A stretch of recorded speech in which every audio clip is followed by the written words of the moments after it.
చంద్రబాబు నాయుడు గారి కూటమి ప్రభుత్వం అధికారంలోకి రావంగానే సామాజిక న్యాయం ఎక్కడా అని నేను సూటిగా ప్రశ్నిస్తా ఉన్నా.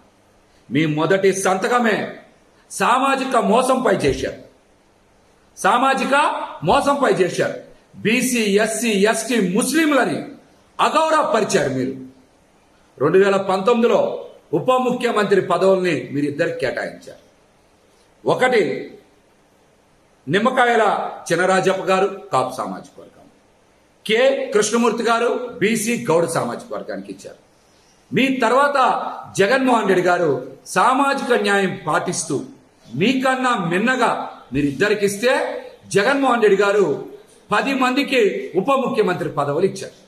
ఆయన 5 ఏళ్ల పాలనలో బీసీ, ఎస్సీ, ఎస్టీ, ముస్లిం, కాపు వర్గాలకి ఉప ముఖ్యమంత్రి పదవులు ఇచ్చి ఆ సామాజిక వర్గాల ఆత్మ గౌరవాన్ని పెంచారు.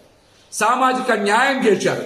సోషల్ ఇంజనీరింగ్ లో ఆయన విప్లవాత్మకమైనటువంటి మార్పులు తెచ్చేటువంటి ప్రయత్నం చేశారు. మీరు అంతకన్నా మిన్నగా చేయాలి.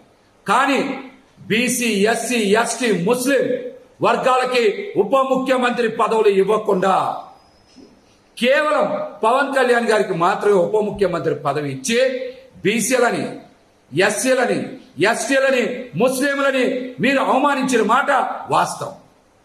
ఈ వర్గాలకి కేబినెట్ కూర్పులో ఉప ముఖ్యమంత్రి పదవులు ఎందుకు ఇలా?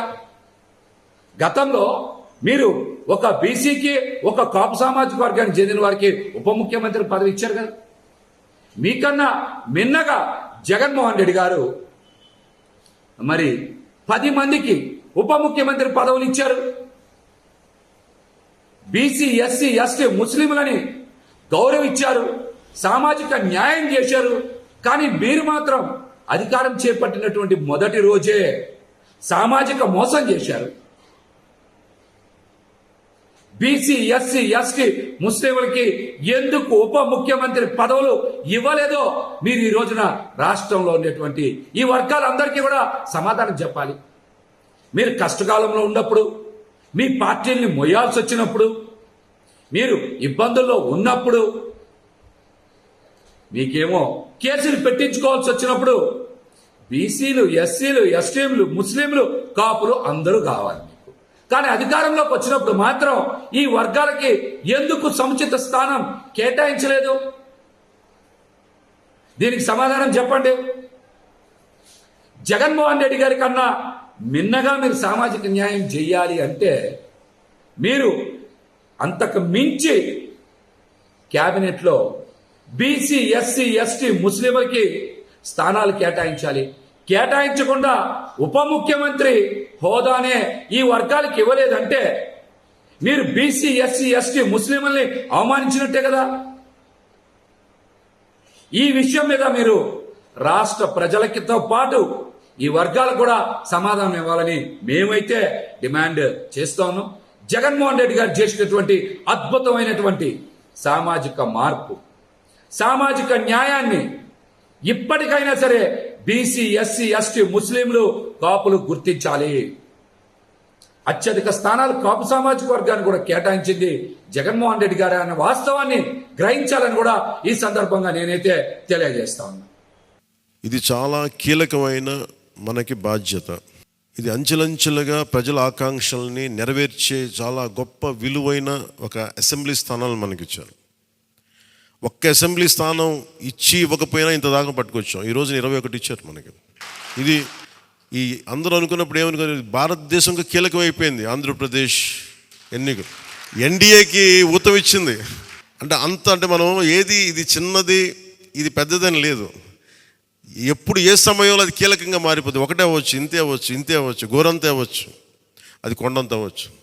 ఈరోజు గోరంత విజయం అంటే చిన్న దీపం వెలిగిస్తే ఒక మొత్తం ఎలా వెలుగునిస్తో జనసేన గోరంత దీపం కొండంత వెలిగించింది ఈరోజు ఆంధ్రప్రదేశ్. సో మీ అందరికీ నా ప్రత్యేక కృతజ్ఞతలు.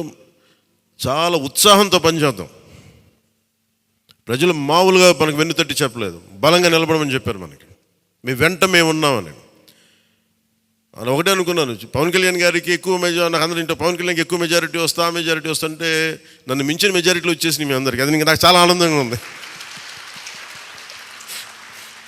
What a victory. అంటే దీని వెనక మనం చూడాల్సింది చాలా బాధ్యత. నేను ఆనందం చూడట్లేదు, వేసిన ప్రతి ఓటు వెనక నాకు ఇలాగ అనిపిస్తుంది, ఓటు వేసాను జాగ్రత్త, ఈ భయం ఉంది నాకు లోపల. సో మనం ఈ ఉత్సాహాన్ని మీరు బాధ్యత కూడా తీసుకున్నాం. వంశీకృష్ణ యాదవ్ గారి మెజారిటీలు చూసినా, మన రమేష్ గారి మెజారిటీలు చూసినా, ఒక్కొక్కరు మెజారిటీలు చూస్తుంటే వాహ్ అనిపించింది. అంటే ఇది కేవలం పవన్ కళ్యాణ్కి ఒకటికి జరగలే, అది ఆ పాయింట్. అంటే ప్రజలు ఎంత బలమైన మార్పు కోరుకుంటున్నారు అన్నదే దీని వెనుక మనం చూడాల్సింది. అందుకని చాలా అద్భుతంగా ప్రజలు ఇచ్చిన మ్యాండేట్ని, ఈ తీర్పుని గుండెలు పెట్టుకుని తీసుకెళ్దాం దీన్ని. అంటే ఈరోజు మీతో పంచుకుంటున్నా, కలగన్నా నేను ఆంధ్రప్రదేశ్కి ఏదైనా చేయాలి. ఇందాక మా నాన్న గారు చెప్తాను, మా నాన్న ప్రభుత్వ ఉద్యోగి, మా నాన్న ప్రభుత్వం జీతం తీసుకునేవాడు, రుణపడి ఉన్నదంటే నేను కూడా చెప్తున్నాను, రూపాయి తీసుకున్నాను, సంపూర్ణ జీతం తీసుకుంటాను ఎమ్మెల్యేకి. తర్వాత నేను ఇవ్వాల్సింది ఇచ్చేస్తాను, అది పెద్ద పట్టించుకుని. కానీ ఎందుకు తీసుకుంటానంటే ఆంధ్రప్రదేశ్ ప్రజల సొమ్మును తింటున్నా, ఆ బాధ్యత అనుక్షణం గుర్తు చేసుకోవడానికి. ప్రతి రూపాయికి రేపు పొద్దున నన్ను ప్రజలు చొక్కా పట్టుకుని నిలదీయాలి, అందుకని తీసుకుంటున్నాను. నీకు డబ్బులు ఇచ్చావరా మా ట్యాక్స్ పెయిడ్ మనీతోటి, నువ్వు ఎందుకు పని చేయట్లేదు అని ప్రజలకు హక్కు ఉండాలట్టడానికి కోసం నేను డబ్బు తీసుకుంటాను. ఆ ఎమ్మెల్యేగా జీతం తీసుకుంటాను. చాలా కాలం అనుకున్నాను, ఎప్పుడైనా భవిష్యత్తులో ఎప్పుడైనా ఎమ్మెల్యే అయితే తీసుకుంటానా లేదా అని అనుకున్నాను. నాకు రూపాయి జీతం తీసుకుంటానని అలా కాకుండా నేను సంపూర్ణ జీతం తీసుకున్నాను. కానీ ఇవ్వడం కూడా దానికి కొన్ని వెయ్యింతలు ఇచ్చేస్తాను బయటికి, అది వేరే విషయం, అది కూడా చెప్తాను. కాకపోతే ఎందుకు జీతం అంటే మనం ఎందుకు తీసుకుంటాం అని నేను ఎందుకు చేస్తున్నాను అంటే, ఈ డబ్బు ప్రజల కష్టం నుంచి, రక్తం, చెమట, స్వేదం నుంచి వచ్చింది. అది ఆ డబ్బు ముట్టుకున్నప్పుడు నాకు బాధ్యత గుర్తు రావాలి. అందుకని నేను అది కూడా నిర్ణయం తీసుకున్నాను.